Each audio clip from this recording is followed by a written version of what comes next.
Hello दोस्तों, नमस्कार। स्वागत है आपका फिर से एक नए वीडियो में। तो आज का जो क्लास है बहुपद कैसे सीखना क्लास 10 का है, जिसमें हम एक्सरसाइज 2.2 का प्रश्न संख्या 1 को हल करना सीखेंगे। तो प्रश्न संख्या 1 बोलता है निम्नलिखित द्विघात बहुपदों के शून्यक ज्ञात करें और शून्यकों तथा गुणांकों के बीच संबंध की सत्यता की जांच करें। क्या जांच करना है, यानी द्विघात बहुपद दिया रहेगा जिसका हमें शून्यक निकालना है और शून्यकों तथा गुणांकों के बीच संबंध की सत्यता की जांच करें। तो सबसे पहले द्विघात बहुपद क्या होता है इसके बारे में जानेंगे। तो सबसे पहले द्विघात बहुपद का रूप जो होता है हमारा द्विघात बहुपद का रूप, द्विघात बहुपद का रूप जो होता है हमारा A X square plus B X plus C यानी A X square plus B X plus C जो हमारा होता है द्विघात बहुपद का रूप, जहां A comma B comma C उच्चर संख्या है।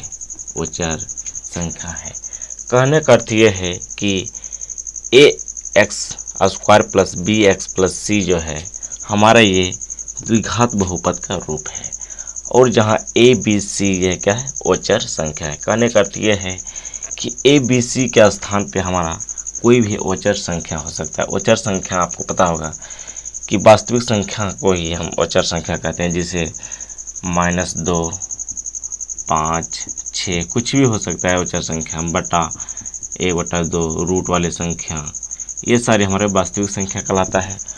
और ए बी सी जो हमारा है ये वास्तविक संख्या से कोई भी संख्या एक हो सकता है। कहने का अर्थ यह है कि A X square plus B X plus C जो है हमारा द्विघात बहुपद का रूप है। तो द्विघात बहुपद का रूप में हम सबसे पहले ये जानेंगे कि ए बी सी क्या है, यानी एक्स स्क्वायर के आगे यानी एक्स स्क्वायर के जो गुणांक है वो हमारा ए होगा, बी एक्स यानी एक्स का जो गुणांक है वो हमारा बी होगा, और सी जो हमारा उच्चर संख्या होगा।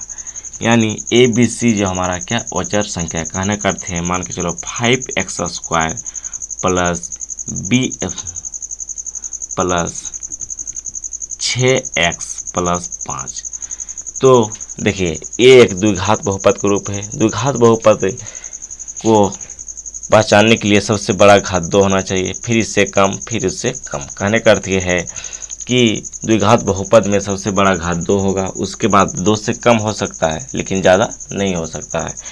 2 से कम होगा यानी ए एक्स स्क्वायर प्लस, देखिए सबसे बड़ा घात 2 है, फिर यहाँ एक घात है, यहाँ क्या है 0 घात है, क्या है 0 घात है। तो देखिए 5x square plus 6x plus 5, इसमें हमें बोलेगा कि ए बी सी हमें बताना है। तो ए जो हमारा हो जाएगा एक्स का गुणांक, एक्स स्क्वायर का गुणांक हमारा क्या हो जाएगा, यानी एक्स स्क्वायर के जो गुणांक होता है हमारा ए कहलाता है, एक्स का जो गुणांक है हमारा बी कहलाता है, ए जो हमारा 5 हो जाएगा, और बी जो हमारा 6 हो जाएगा, और सी जो हमारा क्या 5 हो जाएगा, क्या 5 हो जाएगा।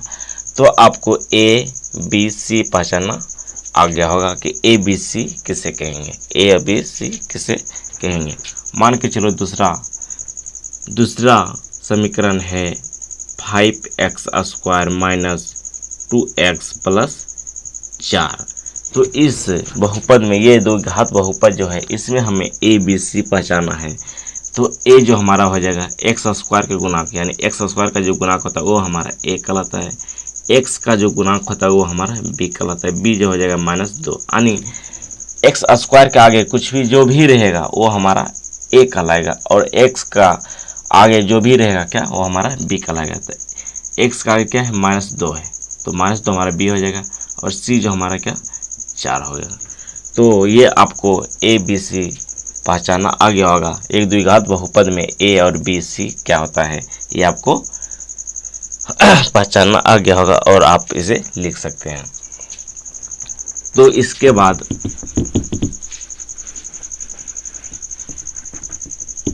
ये सब आपको इसलिए सिखा रहे हैं कि ये जो प्रश्न संख्या 2.2 का 1 नंबर को जब हल करेंगे तभी हमको ये ए बी सी पहचानना आना चाहिए, तभी हम इसे अच्छी तरह से समझ सकते हैं। उसके बाद आता है शून्यकों का योग। शून्यकों का योग, शून्यकों का योग।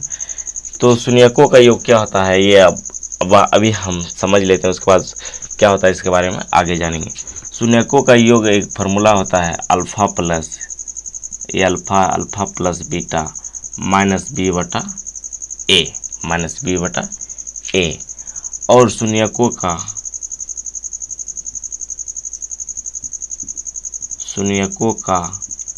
गुणनफल, शून्यकों का गुणनफल जो होता है अल्फा इंटू बीटा सी बटा ए। और आपको अभी तुरंत ही बताया ए बी सी क्या होता है, आपको अच्छी तरह से आया होगा।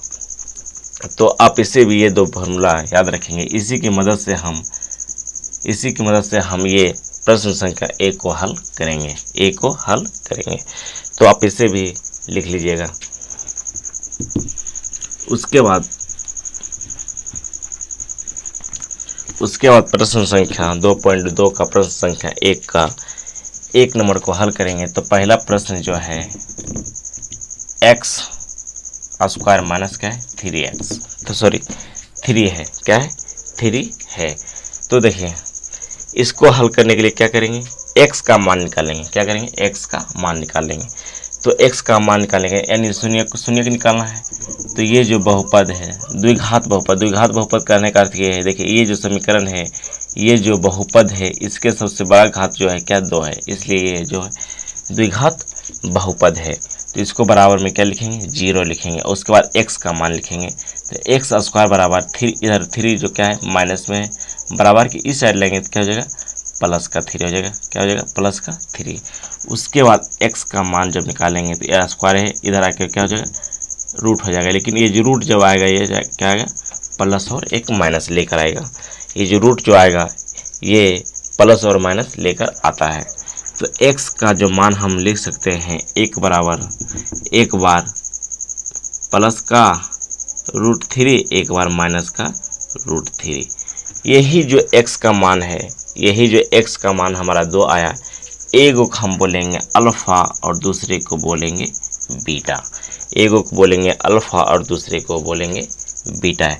x का मान ही अल्फ़ा और बीटा होता है, यही हमारा शून्यक होता है, और x का मान ही हमारा बहुपद का शून्यक आता है, यानी शून्यक निकालते हैं।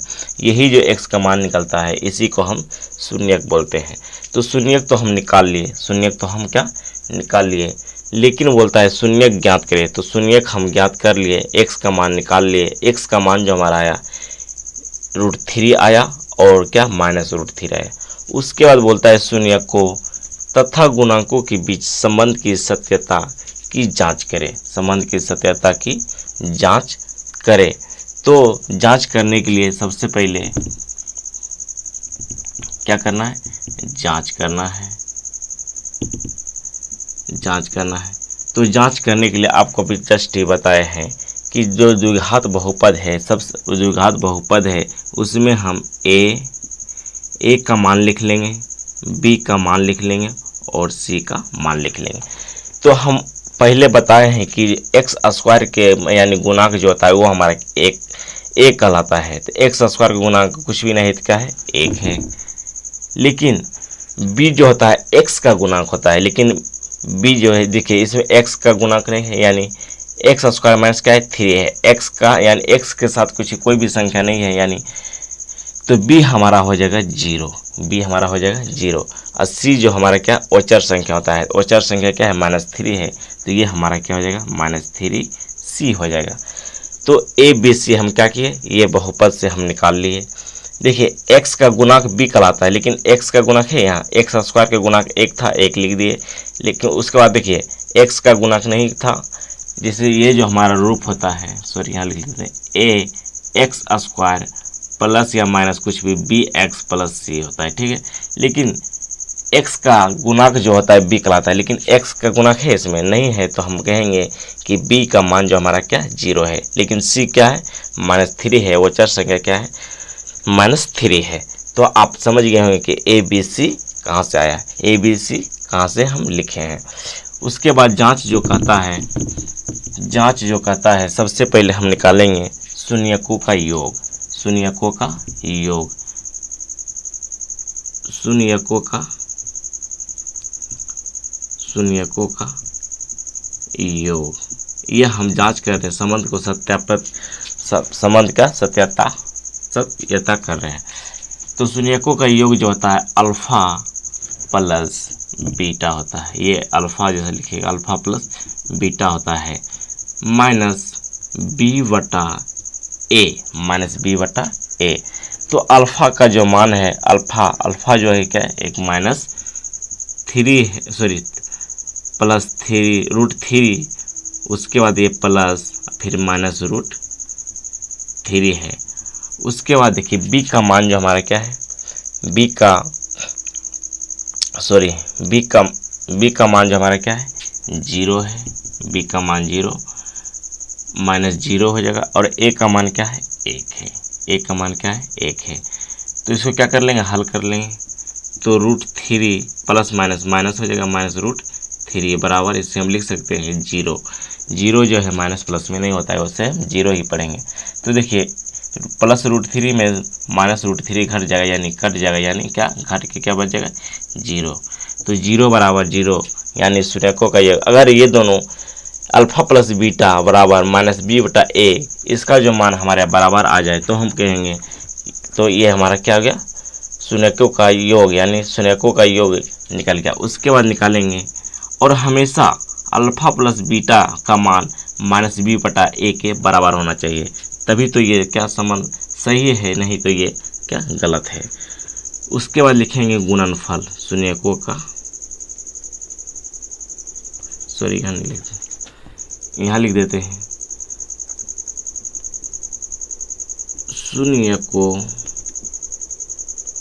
शून्यकों का गुणनफल, शून्यकों का गुणनफल।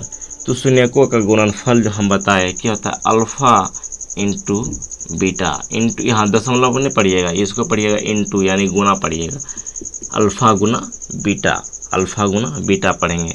तो इसका जो फार्मूला आपको बताए थे कि c बटा a होता है, और अल्फा इंटू बीटा का मान क्या है 1√3 है, और गुना लिखेंगे -√3 लिखेंगे, उसके बाद c का मान जो हमारा क्या है -√3 है, और बट्टा में 1 है। a का मान क्या है, a का मान देखिए a का मान है 1, तो बट्टा में क्या लिखेंगे 1, ये दोनों के गुणा कर लेंगे तो हो जाएगा -√9,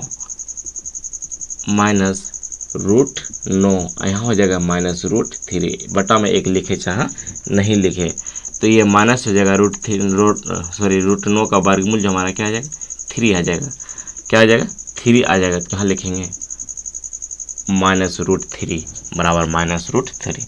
देखिए अल्फा इंटू बीटा का मान बराबर c बटा a जो है, ये दोनों का मान क्या आ गया बराबर आ गया। तो हम कहेंगे कि तो ये यही जो हमारा शून्यकों का योग और शून्यकों का गुणनफल जो हमारा होता है, यही हमारा बहुपद का शून्यकों तथा गुणांकों का बीच का ये क्या संबंध होता है। अगर कोई भी प्रश्न बोले कि निम्नलिखित द्विघात बहुपद का शून्य ज्ञात करें, तो शून्य ज्ञात करने के लिए हम सबसे पहले x का मान निकालेंगे। तो x का मान है हमारा अल्फा और बीटा होता है, x का मान है अल्फा है और क्या होता है बीटा है। और शून्यकों तथा गुणांकों के बीच संबंध की सत्यता की जांच करने के लिए बोलेगा, तो सबसे पहले शून्यकों का योग निकालेंगे, और शून्यकों का योग का फॉर्मूला होता है अल्फा प्लस बीटा बराबर -b बटा a, और b ए बी सी हम कहाँ से निकाल लेंगे, द्विघात बहुपद से, यानी द्विघात बहुपद जो प्रश्न दिया है उससे हम ए बी सी का मान निकाल लेंगे। ये आपको हम बता दिए हैं कि कैसे निकालना है। तो शून्यकों का योग निकालेंगे। अगर ये दोनों का मान बराबर आ जाए तो हम कहेंगे कि शून्यकों का योग है सही है, यानी और शून्यकों का गुणनफल अल्फा इंटू बीटा माइनस सी बटा ए, और ये मान रख के क्या करेंगे, हल कर देंगे। तो दोनों का मान क्या बराबर आना चाहिए। अगर ये शून्यकों का योग और शून्यकों का गुणनफल का मान दोनों बराबर आ जाए तो हम कहेंगे कि अल्फा और बीटा का मान, अल्फा और बीटा यानी शून्यकों का योग बहुपद का जो शून्यक हम निकाले √3 और -√3, ये हमारा क्या है, सही है। क्या है, सही है। अगर यहाँ अलग अलग आ जाए तो हम कहेंगे कि ये यहीं पे हमें क्या गलत आया है, ये शून्यक जो हमारा x का मान है यहीं पे हमारा क्या गलत आया। तो आशा करते हैं कि आपको ये प्रश्न संख्या एक्सरसाइज 2.2 का प्रश्न संख्या 1 का 1 नंबर आपको अच्छी तरह से समझ आया होगा।